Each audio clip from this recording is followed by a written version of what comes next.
Very good afternoon, my dear students. Welcome back to history class. Expansion of the British rule. Now we have reached to the main concept, that is expansion of British power in India. How did this British expanded their power in India? All the other trading companies like the Portuguese, the Dutch, the French, all these people given the opportunity would have wanted to colonize India to promote their commercial interests. The English were, but unfortunately the English were successful in defeating all other companies desirous of taking control of parts of the subcontinent. Here the question arises that why were only the English successful? We will explore the reasons for this cause. Why were the English only able to expand their rule in India? By mid-19th century means 1850s. By 1850s, a large part of India was under the control of the English East India Company. So, not only trading or business, it also had been brought, the administration also had been brought under the control of English East India Company. It began with the Battle of Plassey. Administration is nothing but ruling. Administration started with Battle of Plassey, which was held on the famous battlefield at Plassey.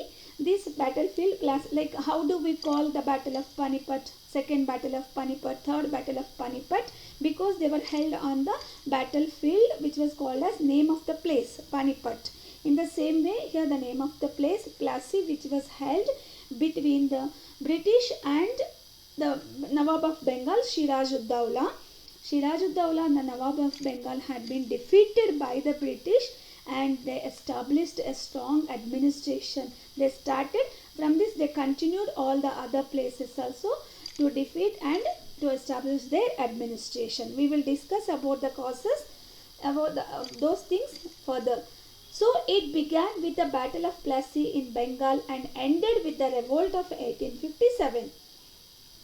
And their administration almost ended by the revolt of 1857. That also we will discuss in the further chapters. First we will see how did they started to expand with the beginning of this Bengal. Conquest of Bengal. Bengal was the first state to be occupied by the British in 1764. As we studied in the previous chapter, the Mughals became very weak after this. After the death of Aurangzeb, Mughal empire started to fragment or piece into small pieces, and the independent rulers became as the independent rulers, and they started to rule themselves. In the first, even in that the course, this Bengal was the first state to be occupied by the British also. After the death of Aurangzeb, the Mughal empire became weak. Nawab Siraj-ud-Dawla, who was the Nawab of Bengal, challenged British activities like non-payment of custom duties in Bengal. Siraj-ud-Dawla was suspicious of English activities from the very beginning. He was not at all accepting the British activities from the very beginning, but defying his orders, the English fortified their settlements in Kolkata in 1756. Siraj objected to it, and he ordered his military against to take action against the British. His armies held the British in a prison as prisoners in the dungeons of Fort William. Whatever Siraj-ud-Dawla was not accepting the British activities from the beginning, but by not bothering about his actions, British fortified the settlements, their settlements in Kolkata. They made a fort for their settlements without accepting Siraj-ud-Dawla's words, without bothering. Now Siraj-ud-Dawla got angry and he asked his army to take action against the British. Then his army held the British as the prisoners. The British people, they took as the prisoners and they kept in the dungeons of Fort William. Here, one of the prisoners alleged, later on he told that 146 British officers were shut in a room with 22 feet long and 14 feet wide. 146 number of Britishers were kept as the prisoners in a small room with 22 feet long and 14 feet wide, leading to death by suffocation of 123 officers. 123 British officers were died because of the suffocation, who were kept in a small room as the prisoners by the Shiraj-ud-Dowlah's army. However, this account was called as so-called as Black Hole tragedy, which has been questioned by several scholars and historians subsequently. See the interesting many events took place which showed the which showed very cruelty by the British towards our Indians. No one questioned, but a small incident which took place against the British, many scholars and historians had questioned why these many people, why they had kept as the prisoners in a small room, and it led to the death of 123 officers.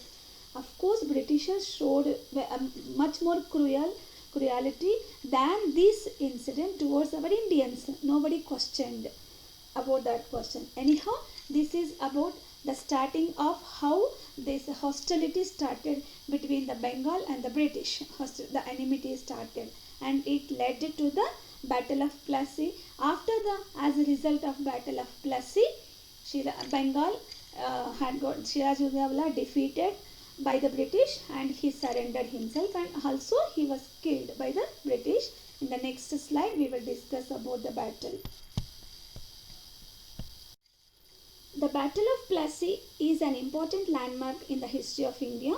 On 23rd June 1757, the armies of Shiraj-ud-Dowlah and the English East India Company met at Murshidabad, the capital of undivided Bengal at that time. British forces were led by Robert Clive, and this Bengal army was led by Shiraj-ud-Dowlah. Of course, British forces were led by Robert Clive and Mir Jafar. This Mir Jafar was actually commander-in-chief of Nawab Shiraj-ud-Dowlah's army, but he played a double game. Students, please do catch the point. He betrayed the Nawab and supported Clive. He betrayed Nawab and supported Clive. That means he cheated Nawab. He played a double game, and actually he was the commander-in-chief of Nawab Shiraj-ud-Dowlah, but he supported Clive. As with his support, Robert Clive was easily able to defeat Shiraj-ud-Dowlah. As a consequence of this, Shiraj-ud-Dowlah lost the battle. He was captured and killed. Mir Jafar was rewarded and was made the Nawab of Bengal. After the death of Shiraj-ud-Dowlah, Mir Jafar, since he supported supported to the British, he was made as the Nawab of Bengal. But you see here how long he could be able to hold his post, because now he became as a puppet in the hands of the British. This was the first step towards direct administration of Bengal by the English East India Company. Then later on they marched towards other small rulers also, and they captured and they administered wherever they went, everywhere. Thereafter, in spite of being the Nawab, Mir Jafar was just a puppet in the hands of the British. He was not a Nawab. He was not a ruler of the Bengal. He became as a puppet in the hands of the British. With a powerless ruler on the throne of Bengal, the company traders exploited the Indian artisans and traders for their commercial interests, making Bengal economically weak. There was no possibility of reversing this deteriorating economic trend. As Mir Jafar started resisting British authority, the English arbitrarily replaced him with Mir Qasim to further their interests. Now, slowly what had happened, now the Nawab of Bengal, present Nawab, Mir Jafar, did not have, he was not having any control as a ruler. Only he was just like a puppet in the hands of the British. Now, subsequently, their economy, financial status, everything started to become down. Then Mir Jafar started to resist against the British authority, and now they removed Mir Jafar and they replaced him by Mir Qasim as the Bengal of Nawab. Then Mir had been appointed as the Nawab of Bengal. Mir Qasim was initially very generous and friendly with the British, but after a few years he refused to accept their control. Their hostility, here hostility is nothing but the enmity between the British and Mir Qasim increased, and the British declared a war. Mir Qasim lost the war and he fled to Awadh, soliciting support from Shiza ud Dawla. During that time, Nawab of Awadh, he asked by begging the support from Shuza ud Dawla. Shuza ud Dawla, the Nawab of Awadh, and second Shah Alam. During that time, the Mughal emperor, he requested these two people's support. He fled to Awadh and he requested support from these two people, Nawab of Awadh, Shuja ud Dawla, and the Mughal Emperor Shah Alam II. The combined forces of these three, who were those? Mir Qasim, Shuja ud Dawla, and Shah Alam II. These three combined forces fought with the British army in Buxar. It is the name of a place. It's not Buxar. You have to pronounce as Buxar. At Buxar, that is also one of the battlefield, but were defeated by the British. They had to pay a heavy price, including a major concession in terms of revenue collections rights or Diwani of Bengal. The Battle of Buxar was singularly important event in Indian history. Dual government. After 1765, Bengal, Bihar and Orissa paid their revenues to the English East India Company according to the Diwani rights granted to them by the Mughal king Shah Alam. Shah Alam had given Diwani rights to the British or to the East India Company because he had been defeated by the British. So he gave all the Diwani rights to the British. So with these rights, they started to collect all the revenues from the Bengal, Bihar and Odisha. They started to pay the revenues because the rights were given by the Shah Alam to the British. Now the English East India was faced with the problem of how and from whom to collect these taxes.